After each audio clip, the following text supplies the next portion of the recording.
শ্রদ্ধা দর্শক, এটা খুবই মূল্যবান প্রশ্ন যে কোন খাবারগুলো এই বর্ষার ঋতুতে অফুরন্ত শাকসবজি পাওয়া যায়, অনেক মাছ পাওয়া যায়, অনেক ডিম পাওয়া যায়, সব একটু দাম কম, মানে হাতের কাছে বেশ পাওয়া যাচ্ছে এখন।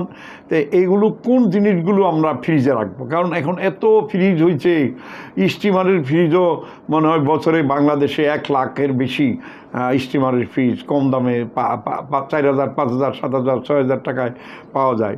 যাই হোক, গরিব মানুষও এখন 2টা-3টা ফ্রিজ ব্যবহার করতেছে অনেক জায়গায়। যাক, এটা ভালো, আপনার সবাই ব্যবহার করে, আপনিও ব্যবহার করবেন। তবে আপনি ফ্রিজে ডিম রাখতে পারবেন না, আপনি সাইট্রাস ফ্যামিলি আপনি ফ্রিজে রাখতে পারবেন না। সাইট্রাস ফ্যামিলিতে আমি ধরবো লেবু, টমেটো এগুলি রাখলে কন্টামিনেশন হওয়ার সম্ভাবনা থাকে। এখানে আমার দর্শক আরেকটা খুব মজার প্রশ্ন করছেন যে লোহার দা কাঁচি দিয়ে কী কী জিনিস কাটা যাবে।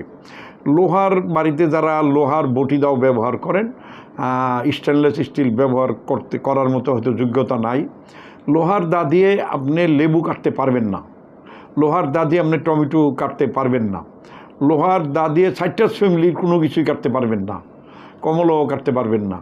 তাহলে কন্টামিনেশন হওয়ার ঝুঁকি লোহার থেকে আসতে পারে এবং আসেও।